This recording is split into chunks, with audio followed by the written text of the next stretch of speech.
Guys দেখো এখানে সর্ষেগুলো কেটেছে, কেটে এমন করে রেখেছে। বাড়ি নিয়ে গিয়ে শস্যগুলো ঝাড়বে, ঝাড়লে পরে তারপরে হচ্ছে কী হবে বলো তো, শস্যগুলোর বীজগুলো যে আমরা তেল খাই সেই বীজগুলো বেরোবে।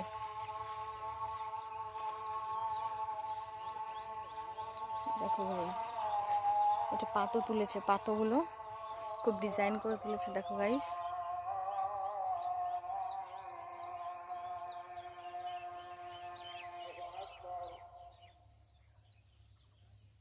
এই পাশেও রেখেছে। দেখো গাইস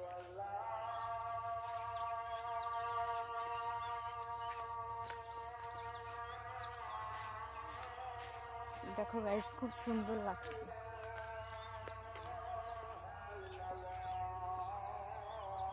কতটা জায়গা নিয়ে দেখেছো গাইস, কত জায়গা নিয়ে লাগিয়েছে।